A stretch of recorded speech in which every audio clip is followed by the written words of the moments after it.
another episode of Check Your Six. I'm Warlock Recall, your host, and this is my co-host once again, Syntax GG on Twitter, or just Syntax for short. How's it going, man?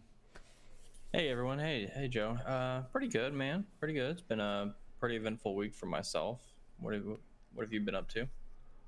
Work and digesting all this awesome data that CR6 is pumping out because they're still working on the data on their website and getting that accessible to everyone. But shout out to their admin Tango Mango Down for giving me a whole bunch of spreadsheets ahead and even doing some crunching just to get me something so that we can talk about that tonight. So we've got all of the matchup history of what's happened the last 2 weeks, and we've got next week's schedule of who's playing who. So we've called out, or I called out the 2-0 matches between two undefeated teams at this point. There's some surprises here that from last season I honestly didn't think we'd see these names amongst some of these other names.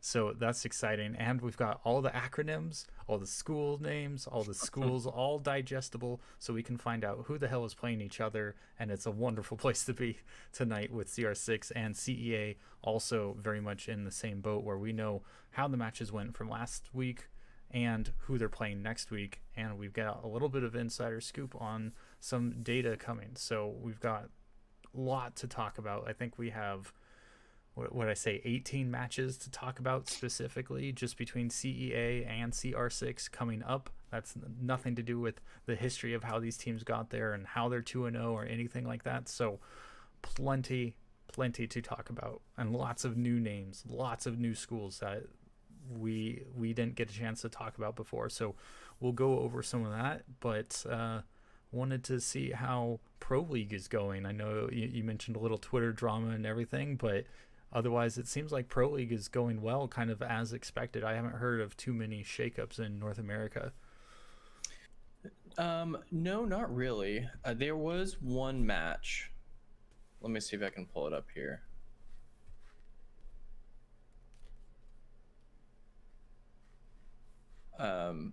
There was one match that I was kind of disappointed in, but also at the same time I wasn't really surprised, was the DG versus SSG match. Yeah. They played on Cafe and Villa. Um, Villa is a very strong map for SSG, and then Cafe is a very strong map for Dark Zero, which honestly surprises me because SSG kind of swept up the floor with DZ on Cafe in 7-3, Mm-hmm. and then on Villa, Space Station 175, which isn't really a surprise there because SSG's always been very strong on Villa, but Right. to see DZ get 2-0'd by SSG was it was surprising to me, but at the same time, like recently a lot of organizations, sorry, I may go on a tangent here. Please. That's what we're here a lot for. of a lot of organizations recently have been focused less on building their team as a team and more so as trying to put out a bunch of meaningless and trivial content on Twitter, right?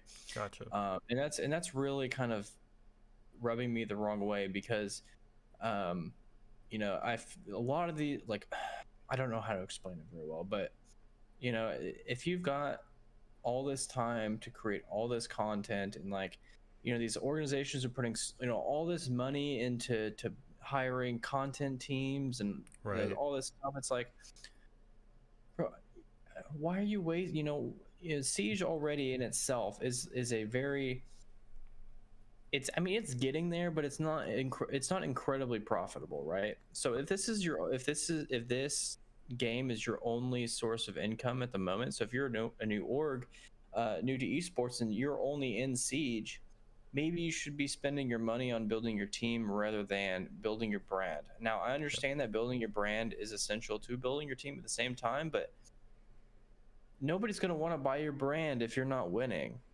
Yeah.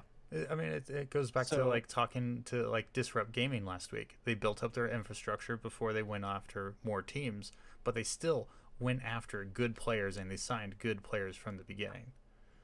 Yeah, right. And as of right now, especially in like Dark Zero, I'm gonna say it, and a lot of people may disagree with me, but there's only one consistent player on Dark Zero right now, and I would probably go as far as to say that this person is carrying their team and holding them where they are, because if they didn't have this player, they would not be in the standing that they are currently, and that player is Hyper. Hmm. And I think everyone would agree with me that Hyper is just an insane player, Oh, and absolutely. he has consistently shown up, and he has performed almost every match. And a lot of the other players, they're really good players, and I respect the hell out of all of them, but they're not as consistent as Hyper is. Yeah. I You know, mean, it's a hit or a miss with a lot of these players on the team. Like either they do really well or they don't. But Hyper's consistently doing well in almost all his mhm. matches.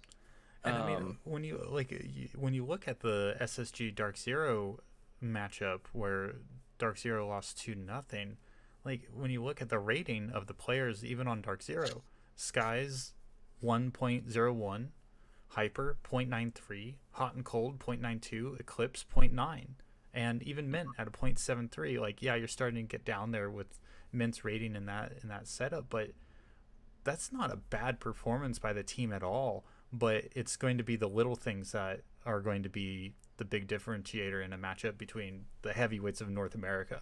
Like, mhm. and it's the difference of a couple rounds that switch these stats around. It was, what was it? You said 7-2 and 7-3, 7-5 and 7-5, 7-3, 7-5. So I mean, like performance-wise, they were close, but I'm sure if you watch those VODs, especially from Hyper's perspective, you'll be able to see those little things that he was doing more so than his teammates. Yeah, exactly. And also from my perspective, like there's some teams in the scene right now that are doing extremely well because they're focused on the team and they're not focused on putting out content. And a big player in that category is TSM. Hmm. I I mean, I see the occasional meme come out of TSM every once in a Sure. while, but you don't see them, all you don't see them all just memeing it up on Twitter, like the other organizations. TSM is there; they're there to work hard, and they're there to win, and it's showing. Hmm. SSG, it's a different story. They're the exception in this because SSG is in every single game almost. They're in a They're lot of they're games, and they're they were known for their content even before Mhm. they were really known as a highly competitive team. Yeah, They were like SSG's SSG. yeah, they're the exception to this rule that I'm saying. They have a bunch of money. They can afford to put out a bunch of content. And they can back it up too. They've got really good teams. So, um, but the players on the team as well. You don't hear much out of the players, probably because Canadian is probably has them on a tight leash, with social media presence and everything. Yep. And I honestly I respect that. Oh If yeah. I was a leader, if I was the leader of one of these teams, I would probably tell them to stay off Twitter as much as possible, to stay off social media, because you as a player are representing an organization, and you don't need to be going on Twitter and showing your ass. You Right. know, No, You- and I imagine Lycan plays a big role in that as well. Just yeah, being like the head coach is like he's going to be the one saying go to bed, guys. Mhm. And I mean, Exactly. Yeah, Canadian might be doing the same thing, but like Lycan is going to be that end all hammer fist. Like we're doing it this way, guys. yeah,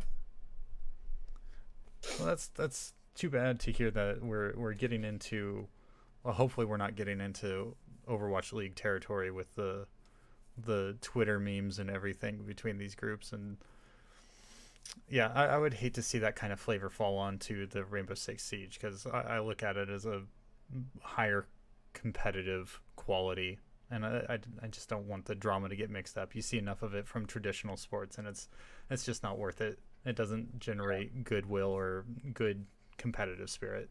yeah. Maybe I'm just being over dramatic. Maybe this is just a fad and everything. They'll go back to being teams, but Right. That's just what I'm seeing, what I've been seeing over the past 6-7 months. Right. Well, I guess with that, we can swap over to collegiate, where things are definitely competitive and spicy with just how many teams we're talking about. And I can almost guarantee you none of them are making content on Twitter because they're college students and their clubs or varsity teams need to start getting on that, though.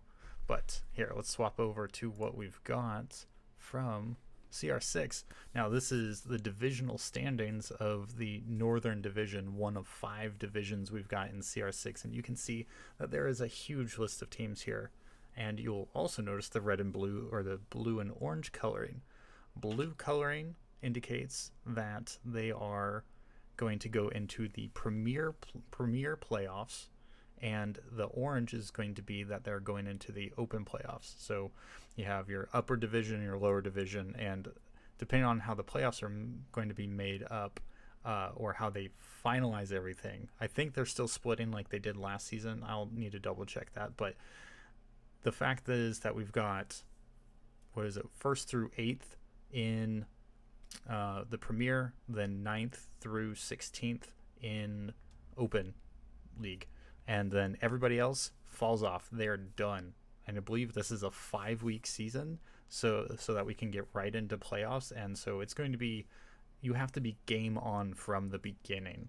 And a lot of these teams that are even 1-1, they're going to be struggling to maintain being in the open playoffs, let alone being able to find a way into the premier playoffs. So that's going to be some exciting chases going on. We'll be able to track all of these teams and their progress going on. So looking at this list, in first place in Northern Division, we have St. Clair Saints. Now, they are a hugely supported school, and I've talked to them before on my other podcast, and last year they were starting to get into Rainbow Six, and I remember them kind of hanging out in some of the open invite leagues and like in CEA and everything. So I knew that they existed. I didn't know that they were going to be coming out swinging this season, like a round differential of 18 after, and going 2-0. Like those were numbers that we were seeing from Akron, which, by the way, bottom of the Premier League qualifying teams right now. Still 2-0, only a round differential of 6 though. Underneath University of Montreal, Sunjay, which Southern University of, no, I'm going to make up knowing what that acronym is because I can look it up. I will look that up in a second though. But then we also Northern Division. So you got Sunjay. I'll look up that acronym in just a moment. New Jersey Institute of Technology Highlanders with a round differential of 11. Boston University. Alfred State Esports. Now, Alfred State Esports is another school that has a really great story to them.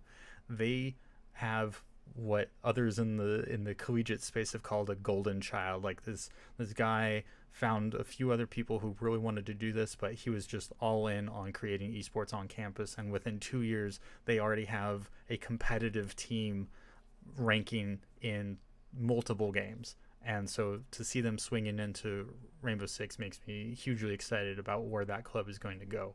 So, I mean, the fact that Alfred State is just underneath St. Clair with a round differential of 16 means that this group is going to be disgusting as we get into our matchups this week, which we will do. We'll swing into that real quick as soon as I look up who Sunjay is. And I'm probably murdering that, so if you are a school who doesn't want me murdering your acronym, tell me how to say it. You can hit me on Twitter at WarlockerCall. That's Stockton, just listed as Stockton. So Stockton University of New Jersey, I'm guessing by the acronym. I'll swing at that one. But so between New Jersey Institute of Technology and Stockton, like those were 2 names that were just not in the running last season. Not that I can fully recall, but I recognized NJIT, and they showed some promise, I believe, and they were making moves, but I think they fell out of premier playoffs and they were mostly open division. But here they are, 2-0, and their opponent is Stockton this week. So newcomers to that upper crust, and giving an opportunity to really prove their worth coming in. So that'll be an interesting matchup because I'm just not super familiar with them or their teams. So there's a lot going on with them.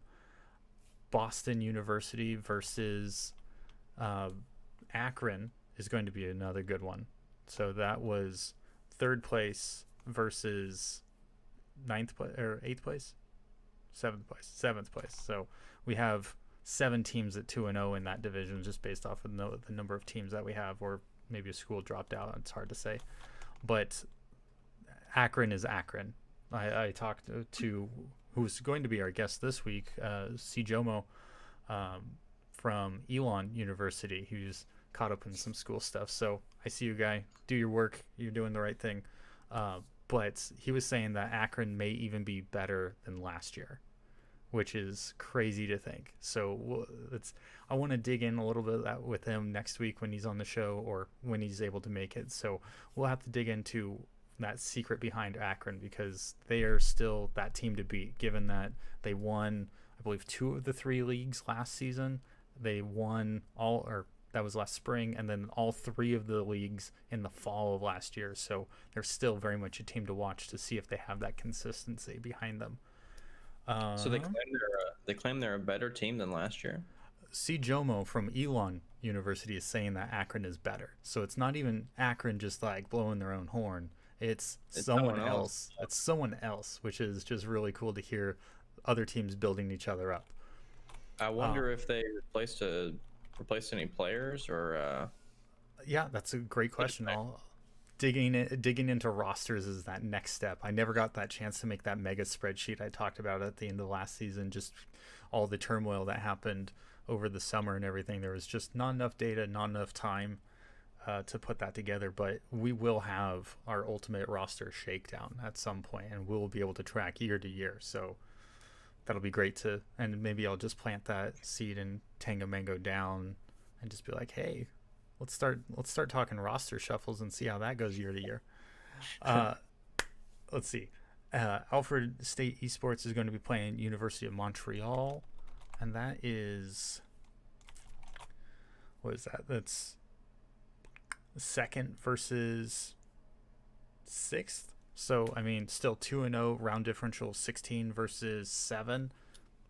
Montreal was a beast last year, and I want to say that they won one of the summer leagues. I can't remember off the top of my head. So summer league being what summer league is, the fact that they still had a competitive team come out and win it against whoever else was competing, that's still something that they can hang their hats on. So I mean, still some great matchups. One thing to call out is that St. Clair gets a little bit, very tiny reprieve in that they're the only 2-0 team in the entire league to be playing a 1-1 team for week 3. They'll be playing Marietta College Blue. So I want to say that's the A team from Marietta College, and not to sleep on Marietta, because they may be 1-1, but they still have a round differential of 15. So they still kept their loss very close, and they won very handedly. So that means a lot when you compare that only 3 schools in the top 3 schools in the same division have an equal or higher round differential. St. Clair, Alfred, and Boston University, and then Marietta with a round differential of 15, which also means that Virginia Tech, just underneath them with a round differential of 12, is right up there with New Jersey Institute of Technology.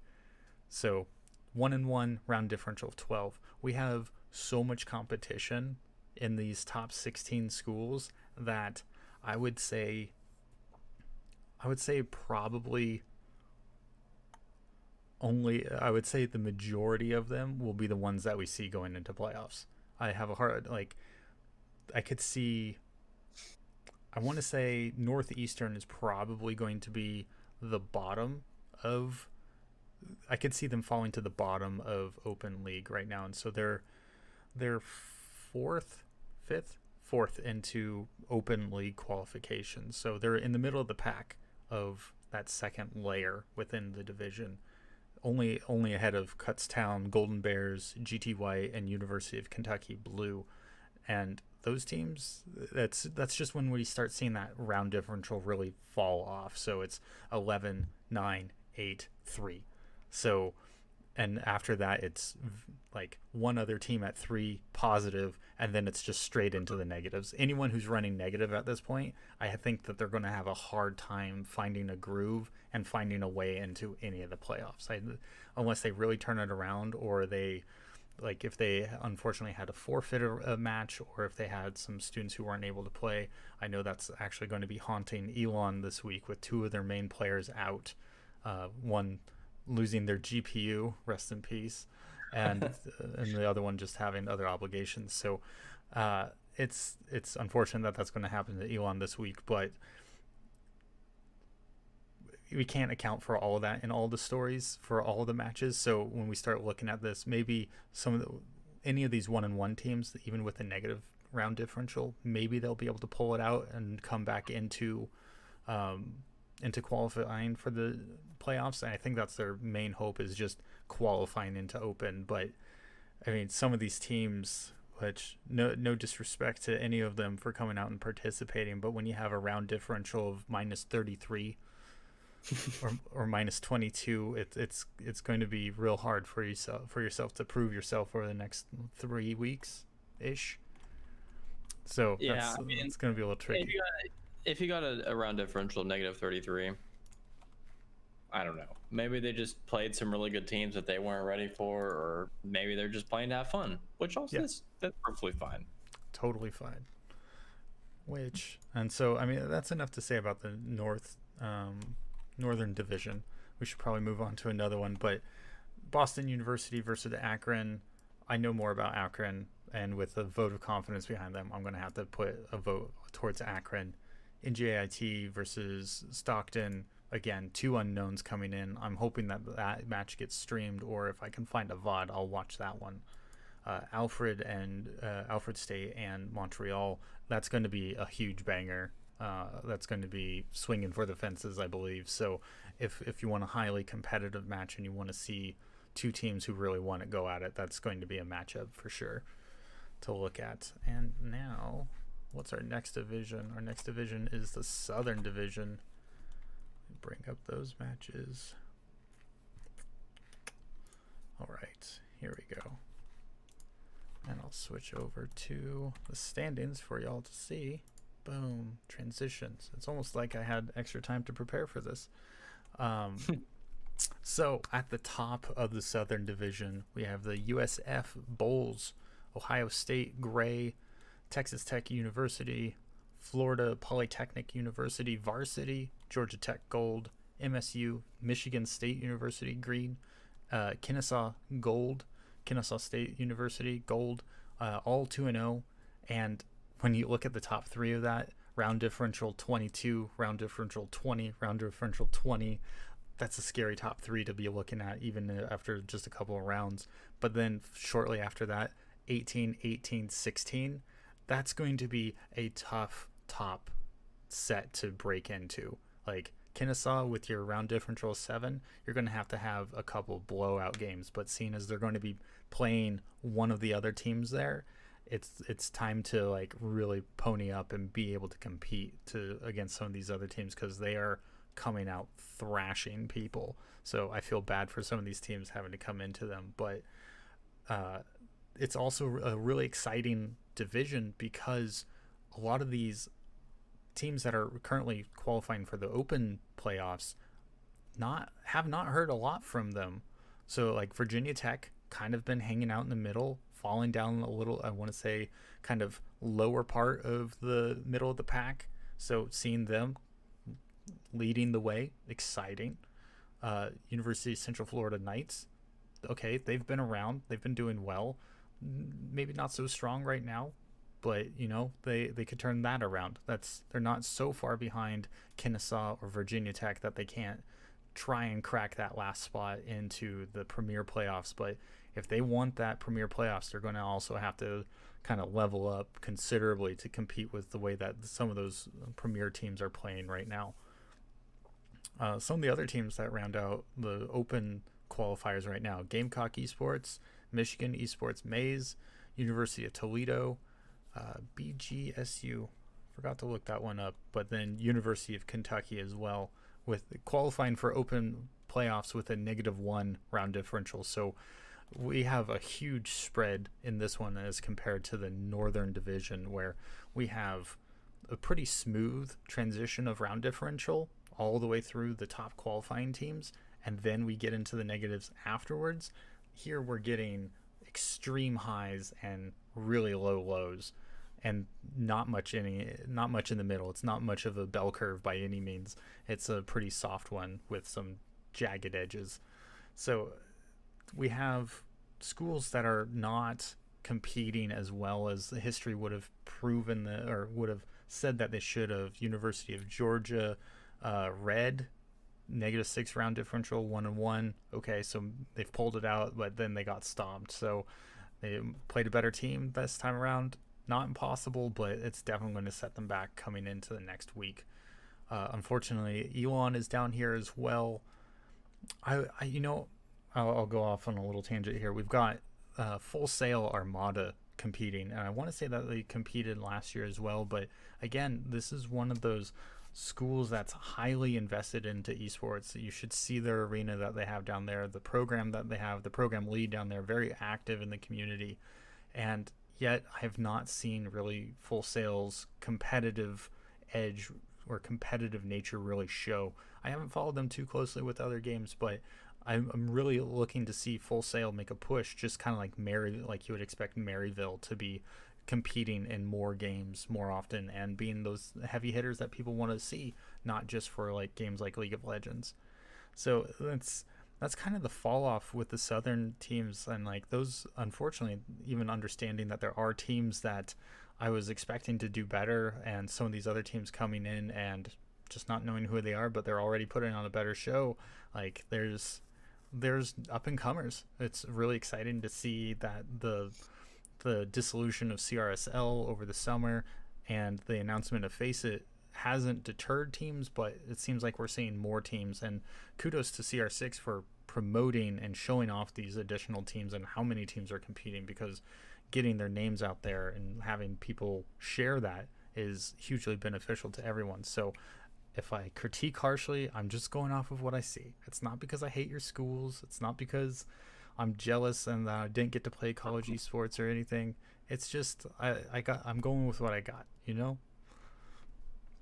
You see any teams on here that you're interested in, excited about, confused by?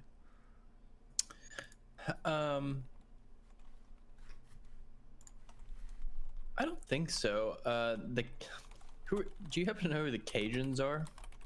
That is That Louisiana? I feel like yes. that's okay. So BGSU is Bowling Green State University. So that one is familiar from other sports. Let's see, Cajuns. Cajuns is University of Louisiana Lafayette. Okay. Not surprised in the Mountain Pacific. Well, actually, I am. I'm surprised that Black hasn't done better. Yeah, they're 2-0, but I'm surprised that their round differential is so low. But also, didn't they replace a bunch of their team members? Wasn't that we had on one of our first episodes? That was They no, played we had Colorado Boulder Black. They replaced 3 of their members. Yeah, that's what I was talking about. Yeah. Yeah. Black replaced 3 of their members. Okay, so they still won 2-0 with a round differential of 9. UCSD, they're still holding their name up there at 2-0 with a round differential of 24. That's impressive.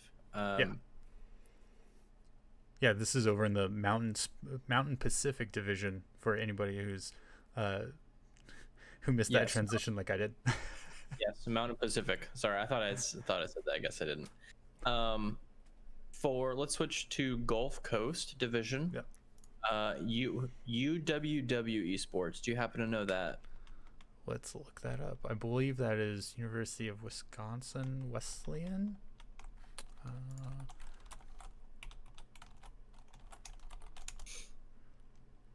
Let's see, make sure I got that one. University of Wisconsin Whitewater. Okay.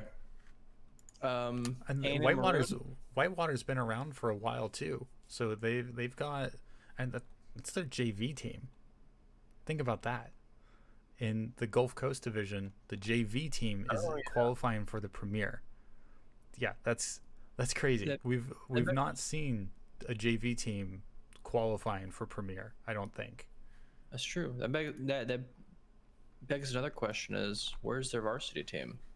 Their Are they varsity is Wisconsin Madison Esports Red, which is, what division are they in? Oh, they're Madison Esports Red. Yep, That's the varsity version of UWWJV. Yep. Okay. Where's Madison? Madison, I saw them I see earlier. Madison White. I see Madison Black. I don't see Madison Red. So they could have not even qualified. Madison Red, Wisconsin Red, Whisk Red. I'm gonna look up Whisk. Is Whisk on here? Oh, come on, they gotta be on. They're on the list. I got them on the list. We're doing just fine. Or UW is the varsity squad. It looks like so UW. Or yeah, just UW. So where is that? Red is in the other division. Yeah, I'm trying to find the other division. Why would they be in a different division? I don't know. I saw that with another team. They might have just done that to break up Teams. Yeah. So UW. Okay, so UW is in Midwest. And yeah, so Tango Mango Down is actually in chat. So thanks for your coming out and listening to us. He's providing us with varsity GAVs and C teams are split so that the varsities don't play the junior varsity teams, which totally makes sense from a trying to keep the competitive integrity intact. So UW is actually sitting 1-1 in the Midwest Division, which is outside of qualifying for playoffs right now. Oh, okay, I see them. Oh, yeah. Okay. Okay, so is that so Tango Mango, if you're still in chat, so on these standings, the teams that are highlighted blue and the teams that are highlighted orange, are those the teams that qualified? Is that what the color schemes mean? Yeah, that's we found that just before we went on. That's what the let's see if I can I guess I missed that. Yeah, so the blue is the ones who qualify for Premier. Yes. The orange is who qualifies for Open. Follow. Gotcha. Follow. Okay. If the season ended today, that's a good qualifier from Tango Mango. If the season ended today, those would be your qualifying teams. Gotcha. Okay, makes more sense. But A&M Maroon, I'm gonna need y'all to step it up here and get that round differential up, because y'all don't need to be letting Texas Tech beat y'all like that. Yeah, right. I mean, letting y'all, just giving y'all some hard to swallow pills here. You're gonna have to quit and uninstall if Texas Tech beats y'all. Just throwing it out there. A&M big upset win over Mississippi State. Well, hey, there you go. Okay. Oh, okay. Good. Mississippi State doesn't need to be winning. You want to keep that. Texas Tech boys aren't playing around this semester. No, apparently not. I mean, I will profess my undying fear of esports coming out of Texas, especially in collegiate. So this does not surprise me at all that we have Texas Tech, Longhorn, and A&M in the qualifying at the moment for Premier. But the South in general is just scary. Like Mississippi State, Louisiana, Oklahoma State, apparently they're coming out swinging too, so now it's kind of growing northward. So you got Oklahoma in on it now. Arizona State has been known to pull a trigger every now and then. So I mean, shoot, we've got just like Homie Migs in chat is saying Oklahoma State is a sleeper. 100%. I'll say the same thing about Oregon State as well. Oregon State came out of nowhere last season And so we've got them to look forward to. Where's Oregon State? Oregon State, Oregon State Black in the Mountain Pacific Division, 1-1 round differential 2. They are at the moment qualifying for Open. I think that they could pull that out and start climbing up. Like, they were going to have some serious challengers though. Cal Poly Pomona, UCI White, University of British Columbia Gold, CU Boulder Gold, so not CU Boulder Black, so second varsity or JV team, so from CU Boulder. So there's another JV team that's performing really well. CUSULB is on top of the Open Division qualifiers right now for Mountain Pacific. So Oregon State actually has a really huge hill to climb, and it's going to be one for them to really plant a flag on how far they want to go into the spring, because if they can show off well here, I think it's going to propel them into the spring, because they'll have taken on some mountains to prove themselves already. And so just using this fall season to really cement themselves together as a squad will be huge, because CU Boulder Black is in the Premier, Colorado Frost is in the Premier, UC Santa Barbara Ocean is in the Premier, Boise State, another team that has been wanting to be competitive, and they've suddenly just burst into the scene. So let's see if they can keep that momentum going. And then Cal Esports, of course, they're there. Then University of California, San Diego, up there at 2-0 with round differential 24. Like, we've got so many good teams. The playoffs are going to be absolutely nuts when we think about this. So I mean, we can go through more of this, but like we've gone through a lot of the matchups or a lot of the state of things right now. But let me pull over and pull up the matchups going on this week for the 2-0 matches, because there's still a lot of them to go through, and I feel like we're still sorting out where the next good matchups are going to be. And going off of 2 matches, we're starting to see consistency. We haven't seen a pattern though, so we'll have to see who's really cemented themselves and who has just bested their early opponents and not been more on that better lucky than good side of things. So going 2-0, we've got 2-0. We've got Michigan State University Green versus Florida Polytechnic University varsity. I know way more about Florida than I do Michigan, but I mean, it's Michigan. Michigan is highly competitive in all of their traditional sports.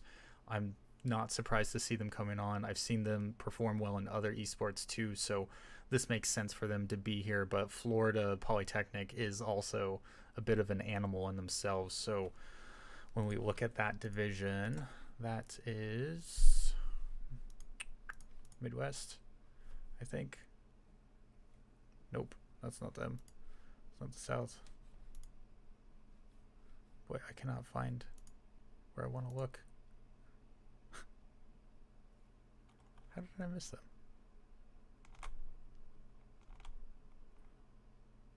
Sorry, there's so many screens to go. Okay, here we go. Southern Division. Oddly. Southern Division. How does that work? Oh well. It works. So, Michigan, who is it? Michigan versus FPU. Yeah, I still got to go FPU. So Michigan is 7th. FPU is 4th. Round differential of 18 versus 16. It's going to be tight. It's going to be really tight.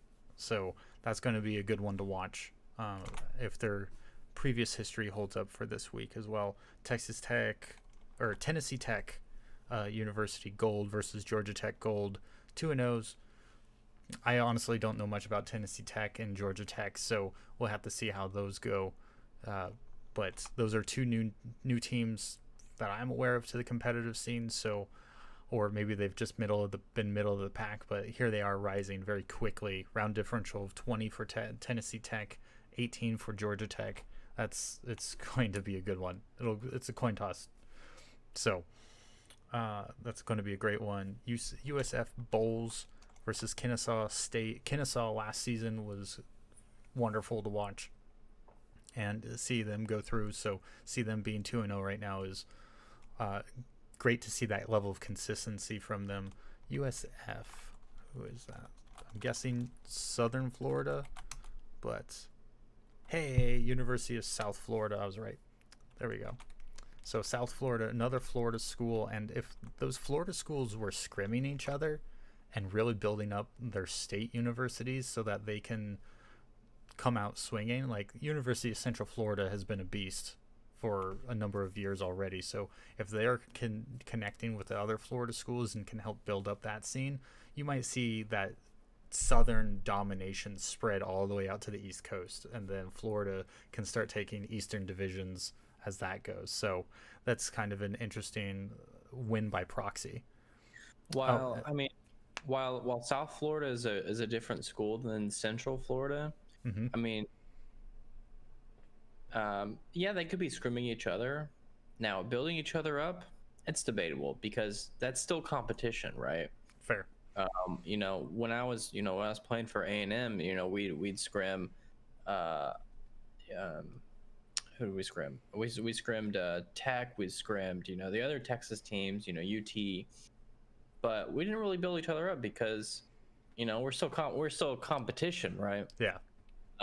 Yeah, we still stuck to as scrim partners, but I wouldn't count on them like trying to reinforce each other. See, I'm waiting for state rivalry matches. Like this is going to be like a Texas versus California or a Texas versus Florida type thing. Like between your history with CSULB and UCI or UCI just being like a school that everyone wants to beat given the amount of support that their school gets. Like this is where like I see those state loyalties starting to come in, battle like actual battles for state, kind of like crew battles almost you could stage if you really wanted to go that far. But yeah, I just would have thought like nearby schools, because like uh when I was out in Boston and interviewing Northeastern, like they were talking about how at least their smash clubs, and now FGC is very different, but they were going around saying how they scrim and play around with each other because that's their tight knit community to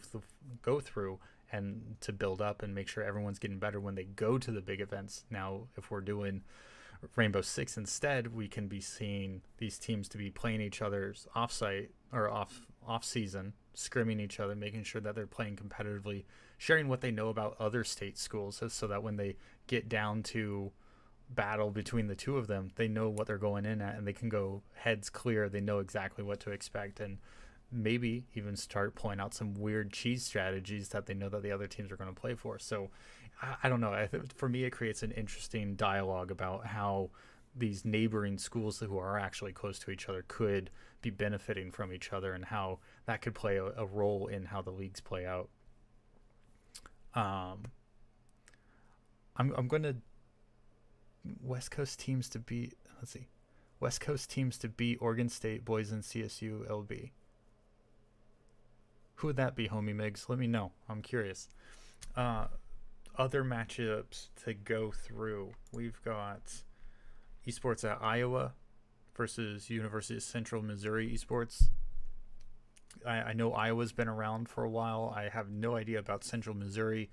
They're both 2-0. Is surprising as hell to see so many new names coming in and being able to be 2-0 against some of the very talented teams that we've seen. And they like one of the biggest things, like we were just talking about a little bit ago, is not knowing how rosters have changed, and so getting that history and being able to represent that would be huge, and be able to talk towards that. We've got SEMO Black. Who is SEMO? Southeast Missouri State. So we got them versus Purdue Gold. Purdue, I want to say that they've been underwhelming in years prior. So to see them up here, cool. Nice to see them coming up. SEMO Black also seems familiar. I want to say I've seen them in other open league sections, not like the premier stuff, but they've been around. But 2-0, we're starting to see some new blood come into these colleges, because I mean this is the third year that I've covered collegiate, and second year with you, Syntax. So we're starting to see new blood come into these rosters and seeing what these schools are also doing to support their schools. So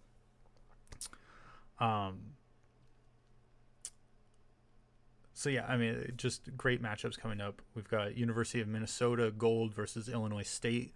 I have to give it to Illinois State. They've been just brutal to other opponents in years prior. So I think that they're ones who have built a sense of consistency, and they probably have a depth in rosters between JV um, that they're probably going to be healthy for a good number of years. Last 2-0 squads, or actually, sorry, second to last 2-0 squads. Texas Tech versus A&M Maroon this week. I think we know who you're going for. Uh, I mean, Texas Tech just seems like big bullies right now, so I kind of have to go with them with the round differential score. Just they're messing people up left and right. They haven't played A&M yet. They about to get bullied. Well, if I recall from last season, A&M had a hard time playing against themselves for a little bit, and then they kind of turned it around. So Hey, maybe we they don't ironed talk out. We don't talk about it. we don't talk about. Oh, and Homie A&M, makes they pull a Cinderella 2 weeks in a row. Dog, you underestimating A&M. Homie Megs calling out A&M. I got full faith. Homie Please Miggs don't was also calling out Oregon State, Boise, and CSULB as the best West Coast teams who could probably beat FIU and UCF. So Oregon State, Boise State, and CSULB. I want to agree with you on Oregon State. Boise is too new for me. CSULB a little underwhelming last week, so or maybe it was the week prior, but I'm looking forward to being proven wrong. So we got that going on. Longhorn Gaming versus the Whitewater JV squad. That's going to be interesting because Longhorn was up there last season in that death group in CRSL, and they held their own for a very long time. And Whitewater, the fact that Whitewater has two squads and their JV squad is pulling their own weight is damn impressive against some of these other teams. So that will be a matchup to watch. I'm excited for JV squads to be pulling up and being able to throw some competition towards the varsity squads, even if they are in different divisions. Last but not least, Oklahoma State Orange versus the University of Louisiana Lafayette Cajuns. Cajuns, Louisiana, also a very highly competitive school. Oregon State, the dark horse of the tournament, dark horse of the season. I think so. I think that's where I would put them. I'm excited for them, excited to see them perform further like they have been. Last set of 2-0 matchups with Colorado Frost versus CU Boulder Black.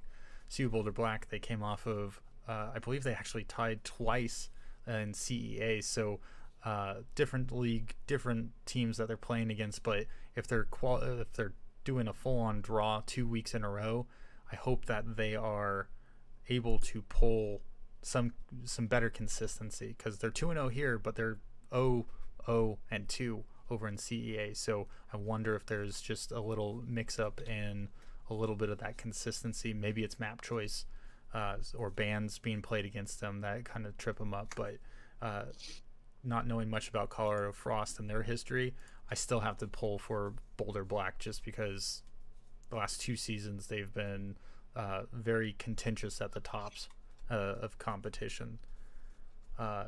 You see Santa Barbara Ocean versus Cal Esports. Not familiar with either one of them. Cal Esports is Cal Esports. They are going to do Cal things and just kind of blow up the West Coast divisions.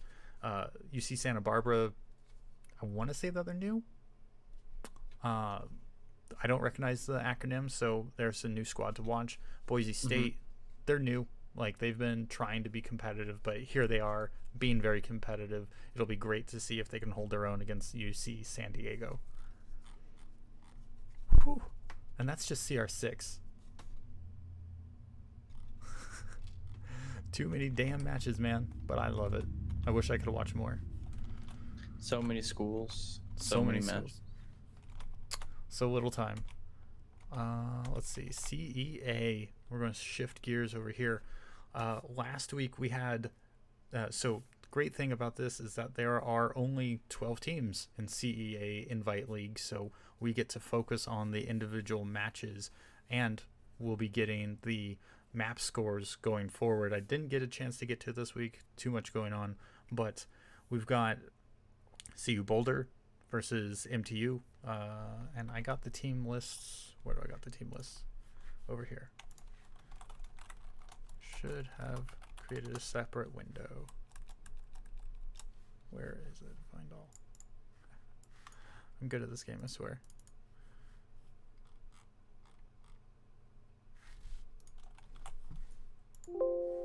And of course it's not in the list, so I don't know what that's all about, but that's something to take up with them. So in the meantime, we still got CU Boulder Black versus MTU. They drew one map apiece. Wisconsin Red, so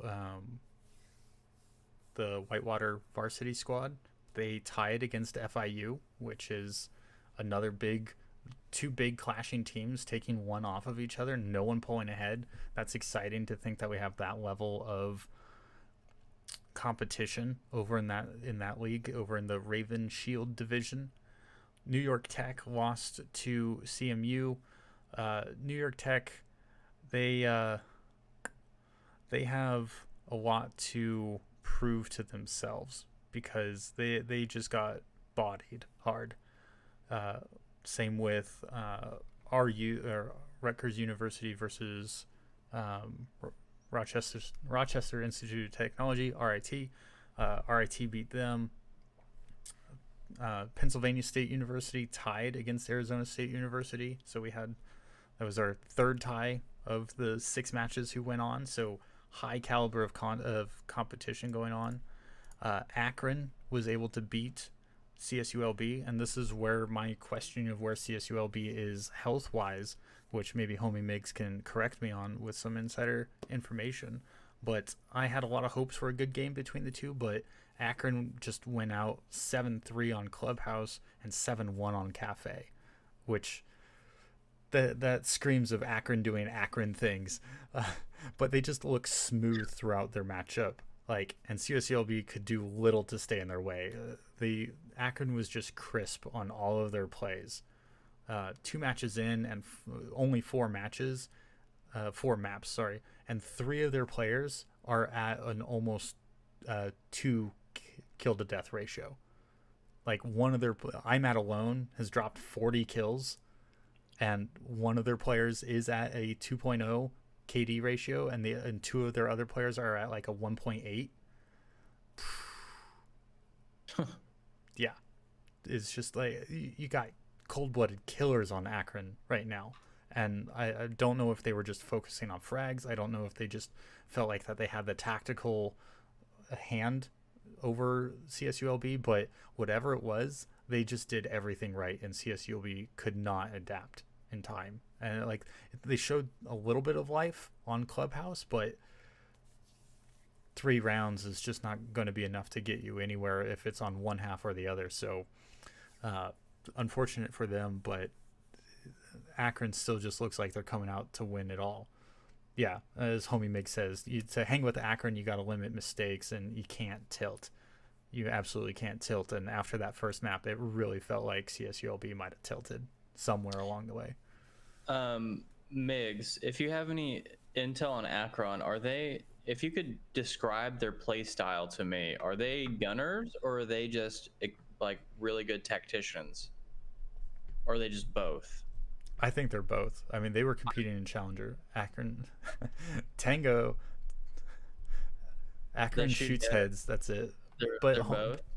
Homie says both. Tango Mango says they shoot heads, so it could be devastatingly both. I'm really curious. I think I've maybe watched one Akron match. I want to go legitimately watch them. If you guys have any, I have the VOD for the CSULB Akron match. You have the VOD? Okay. Well, I don't have the VOD, but I can send you a link to the VOD. Okay, I actually really want to watch that. Okay. Yeah, so we got that going on. That was last week, so 3 ties, 3 hard wins going on. So When there was wins, there were blowouts. When there were ties, obviously it was very close, one map apiece. Uh, what the actual round scores were, I'd have to dig into a little bit more. Moving forward to this week, we've got Pennsylvania State versus CU Boulder Black. It feels like an uphill battle for CU Boulder after 2 draws in this league. Something needs to click in a short season if they want to take and if CU Boulders to take rounds off of RIT's round differential lead, uh, or Akron in the playoffs. They're not going to be able to keep tying. They're going to have to do what was my note? 1-2 in Raven will play each week. So yeah, so they have a little more time to set that benchmark of how they're going to perform, but they have to be able to clutch up because CSULB might have lost to Akron, but they still aren't a squad to mess around with, as being shown in CR6's league. Then in the other league or other division, we've got RIT versus Wisconsin. They're neck and neck, even with round differential and the difference in RIT's favor with a partial win over a draw. So they won one map and drew another map in their previous matchup against RU, Rutgers University. But then Wisconsin just straight up drew. So one map apiece. And that was it. So they weren't able to pull out any distinct win. So like this is as close as these two matchups are going to get. Same round differential, only divided between a partial win and a draw. So they've got something to prove for themselves about who's the actual better team right here, right now. Akron is going into ASU, and unfortunately, I feel like ASU is staring at Zeus on top of Mount Olympus. You can just expect some fucking thunderbolts to be dropped on them. But ASU can help their cases by avoiding Coastline, as Akron has picked it twice and won it. Akron is yet to play Consulate, Oregon, Theme Park, Clubhouse, or Consulate, the last two being banned every time. So we have got to, or ASU has got to play around map strengths of theirs and make sure not to go to Coastline. This is like SSG. You don't take them to Coastline. You just stop it. No. Coastline is such a trash map. Well, I mean, it's so trash because it really rewards cheeky players. I don't know if that makes sense or not, but like it's just the whole map is just so open, and if you're playing like against a team of gunners, like you have no chance, because like a lot of other maps you can kind of make up for your lack of gun skill versus another team by just kind of doing odd things, like playing vertically, or holding different angles, or setting traps, or whatever it might be. But Coastline is just so open, like I feel like I see much, I feel like I see more runouts on Coastline than any other map. Like Clubhouse has its known runouts, like you can expect a few here and there, and there's a couple odd ones, but Coastline, I feel like that there is just run out central. Like it's hard to have an established defense and an approach when you can be ran out on so easily and so quickly if someone's playing cheeky like you're talking about. Like as a defender, you can't run around the map without someone being able to see you from the roof. Like I think that's trash. I think they need to redo that whole little courtyard area. Yeah, it's so dumb. Yeah, I don't know how much time I've actually spent playing in the courtyard. It's just always a bad news to be around there. Let's see, other matchups. Carnegie Mellon.